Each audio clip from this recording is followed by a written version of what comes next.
does an ATA carnet work? It sounds brilliant and wonderful, but how does it actually work? It's a color-coded document. So each color represents a specific part in the customs transaction. So it's very easy to follow. For those of you who are familiar with ATA carnet, these colors would look very familiar to you.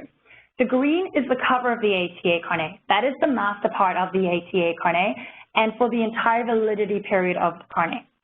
The yellow, whites, and blues are all customs transaction specific. So this is where you record your partial shipments for the specific customs transaction. Yellow, whites, and blues are made up of pages called counterfoils, which are the boxes, and vouchers, which are the full pages. The counterfoils are the pages that stay in the ATA carnet that are your proof of what customs clearance did you do, and which ends up coming back to us, and we review all the carnet documents for cancellation or claims mitigation. The vouchers, which are the full pages that look similar to the green cover with a list attached to them, is what customs removes for their records. So that is what customs takes and holds onto, and then they match up internally, and if they don't match up, then they send us a request saying, we have no proof of export, provide proof, and that's where we submit the counterfoils. That's a bit of the anatomy of the ATA carnet. But really, what you need to know when you start using an ATA carnet, if you have any questions or anything you think is a hiccup in the process, make sure you call your carnet provider and ask them what to do next. My best advice of everything is don't do something creative, call an expert, because by doing something creative, you could cause more problems down the line in your carnet clearance. And if the sooner we find out there's a problem on a carnet, the sooner we can fix it for you. And we can fix pretty much anything as long as we do it within a certain time period. So let's just talk about a basic checklist that you need to be aware of, carnet best practices. The green cover, that green page, the master part, that must be validated by U.S. Customs on initial use. So if you're hand carrying your carnet, make sure you give yourself enough time to go to the customs office at the airport to get the green cover validated. If it is not validated, foreign customs have the full right to reject the carnet entry, and you don't want that rejection. Obviously, again, you can call your carnet provider and we can come up with solutions and scenarios, but then there are countries like Russia who will not accept any type of solution or scenario that we can provide. The general list, that is the list of items.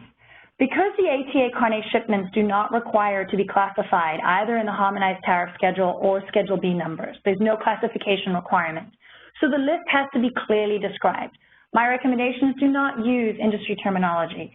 The agent at that booth or the officer in the window, he's not a commodity specialist. He's not going to be able to decipher what it is that you're shipping. So we recommend clear layman's terms descriptions. Is it a white t-shirt? Is it 100% cotton? Is it a V-neck? Is it a crew neck? Make it uniquely identifiable. So if the officer looks at the list, he will say, I'm going to inspect item 5, and he'll know exactly what he's going to inspect when he sees it, and you're good to go.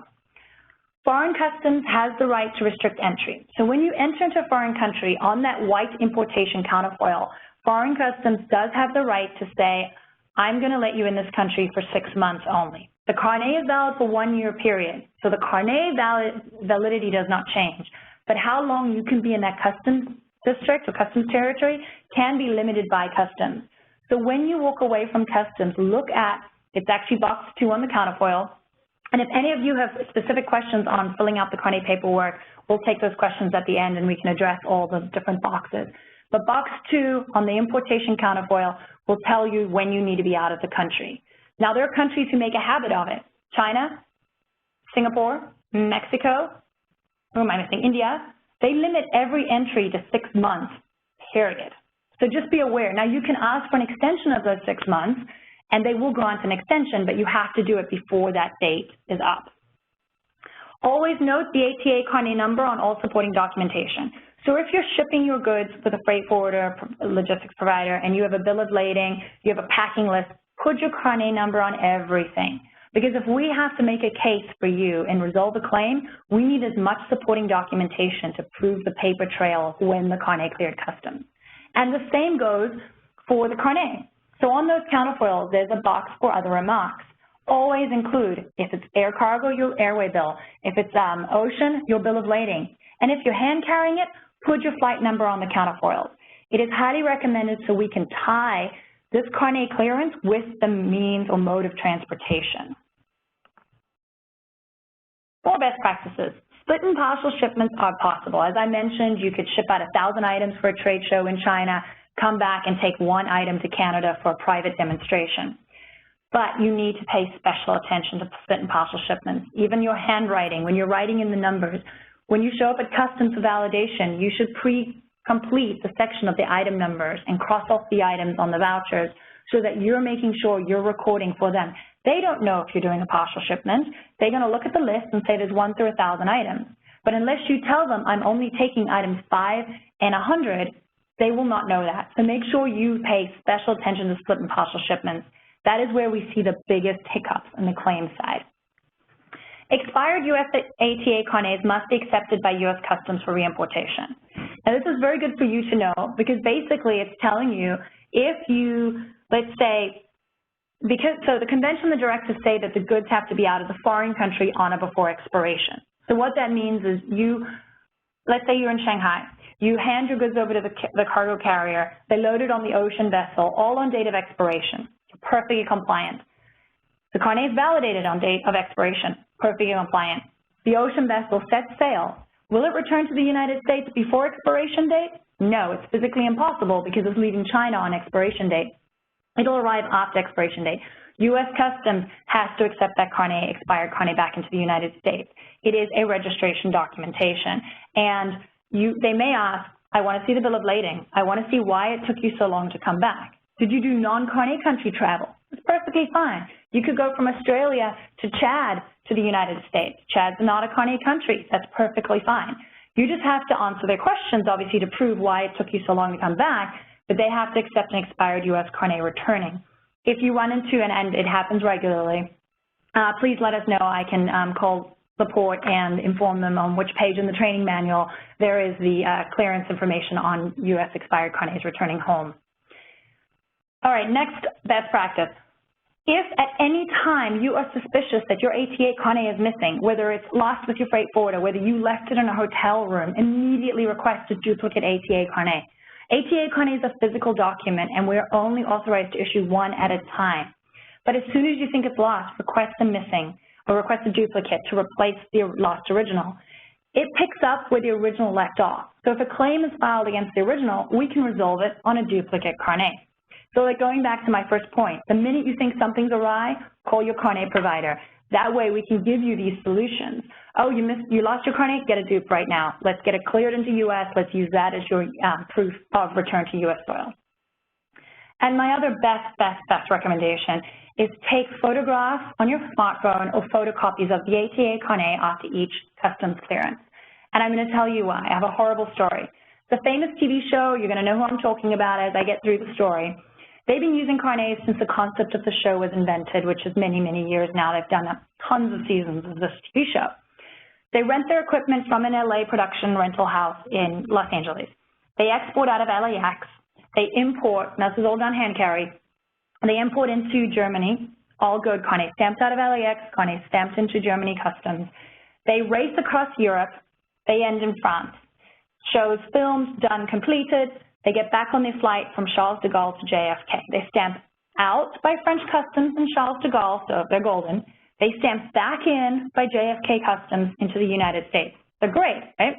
They jump in their rental car. For some unknown reason, they wanted to stop for lunch near JFK Airport, which has very limited choices. But anyways, they chose to stop there.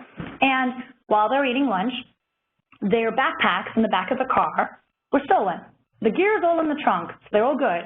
But their backpacks were stolen with all the ATA carnets. They think, oh, you know what, we're so brilliant. We made sure we got it stamped everywhere. Everything's good. We don't need to do anything with it. We're going to return the gear to the rental house. Now the gear is returned. It goes off with all different production companies, different TV shows, and around the world it goes. A couple months later, they receive a claim notification from German customs. We have no proof goods exited Germany or the EU. Please provide proof. I say, well, no, it definitely left. It left out of France. Okay, well, where's the proof? Carnets were stolen. Okay. It got stamped back in by JFK. Okay, did you take a photocopy? Did you use your smartphone to take a photograph of that counterfoil? No. Despite everything we tried to do, and we did mitigate a little bit of the claim, but they ended up having to pay $80,000 in claims because they had no physical proof. And in today's world with smartphones, just snap a photo. It's my best advice. All we needed was a photograph of that counterfoil, either the French exportation or the U.S. importation, and that claim would have been resolved entirely. So let's talk about, this brings me to, now all these best practices help you avoid the ATA Carne police. And the ATA Carne police are those letters you receive from the National Guaranteeing Organization, it's the U.S. Council, who sends you letters and says, we have no proof, we've been informed by UK Customs that we have no proof that your goods are exported from that country, provide us proof or pay us, you know, $500,000 of duties, taxes, and penalties. What are your options? Option one, the best proof is proof inside the ATA Carne. So best proof, option one, is if you have a photocopy or a photograph or the physical Carne is the foreign country exportation stamp in the counterfoil. Now, the claim could be generated because that port lost the voucher. They couldn't find the voucher, they never matched up with the import voucher, there's a claim. We need to provide proof. Do you have proof in that counterfoil? Second proof, U.S. importation proof on the U.S. yellow reimportation counterfoil. If that's not available, immediately, and I say this is when you get your carnets back, let's say you work in a compliance division and your salesperson took the carnet, have that carnet come back to you and you spot check those counterfoils. Is this counted for, is this counted for, is this counted for? And if there's a hiccup, I immediately recommend getting a certificate of disposition, which is U.S. Customs Form 3227. You can download it for free off our website or off of CBP's website and just take it to the port with the goods. In the industry, we call it a sighting. This sighting says that U.S. Customs is looking at the goods on U.S. soil and validates it. There's a section on this form specific for ATA Carne. We will use this to resolve, if not mitigate, entirely a claim. Any other customs verified related documentation. Like I said before, put the carnet number of any supporting documentation. We will literally use all that documentation to match up, but as long as the carnet number's on it, we can match it up. If there's no carnet number, it becomes harder and harder for us to provide any proof the goods are back in U.S. soil. And a police report. Now the bad news is if you take goods on an ATA carnet into a foreign country and the goods are stolen, that country's customs will hold you liable for bringing the goods into their country and making it available to the thieves. They cannot charge duties, tax, and penalties to the thieves, so you will be liable for the duties, tax, and penalties. By filing a police report immediately, we can try and mitigate by saying, look, it was legitimately stolen. Can you please provide some relief? Sometimes we mitigate. Some countries won't even listen to mitigation. Also, if you having carnet shipments, we really recommend that you have a carnet-specific cargo insurance policy that covers duty reimbursement in the event of a total loss or goods are stolen. So that is why you need the police report. And then, let's move on to extending. I have a whole slide for this. So as I said in the very beginning, ATA carnets are valid for 1 year and not longer, period, right? Well, there's exceptions to every rule. And like I said, as soon as something is going to be a little different than the standard rule, call your provider and we can give you your options. So if, let's say, your goods are in a mine in Canada, if you pull the equipment out of the mine, the project will be totally destroyed. We can request Canada Customs to grant you an extension carnet, which is called a replacement ATA carnet. It extends the validity period you can stay in that country to an additional year. So the examples are mining equipment in Canada, research and development tools in a lab in Switzerland, if pulled out, will destroy the whole data collected. Swiss Customs will approve an extension carnet. And the circus, touring in China. China loves the circus, and the only time they approve extension carnets is when the circus adds dates to their tour, and they'll approve an extension. If the country, for example, Japan, does not accept extension carnets, you have other extension options. In the case of Japan, you would convert to another form of temporary entry, which in their case is a TIB, or temporary importation under bond. So just make sure as soon as you think you're not going to get the goods out of that country, because most of these applications, well, all of them should be done before expiration date, and to get the request in for the extension to be approved. And finally, selling the goods entered on an ATA carnet.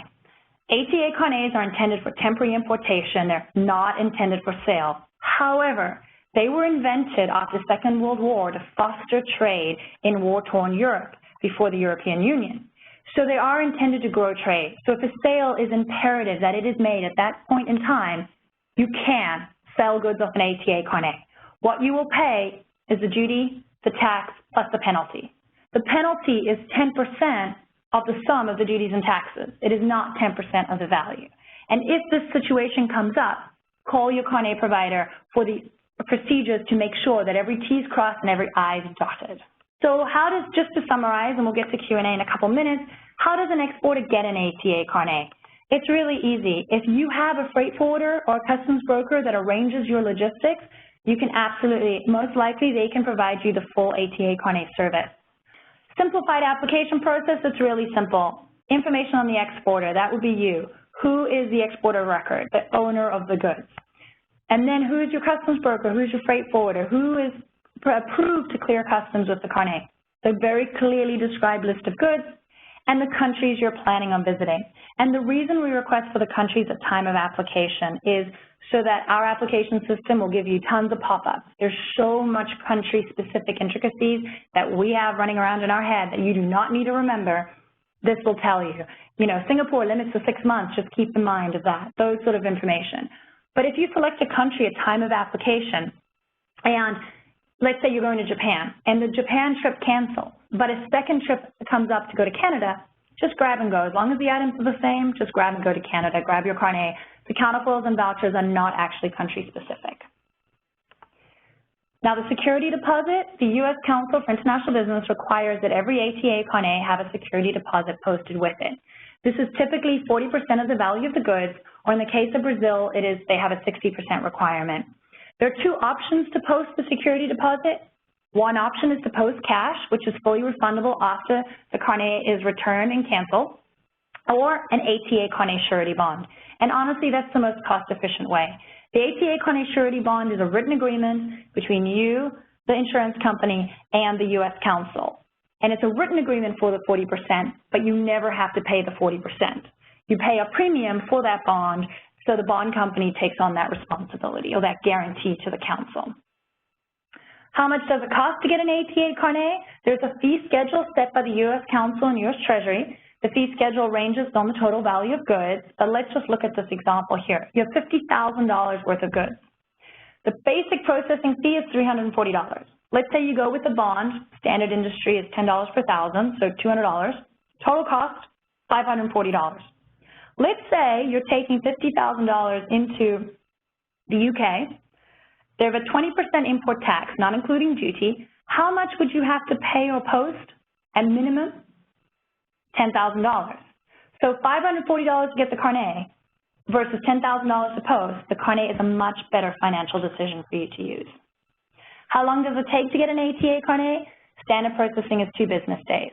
So if you get off this webinar and you're super excited and you want to do a Carne and you submit the application right now, you'll have it in your hands on Friday. We also have turnaround service for tomorrow. And for those of you who needed it yesterday, we have same-day processing available at pickup locations. There's 9 pickup locations nationwide.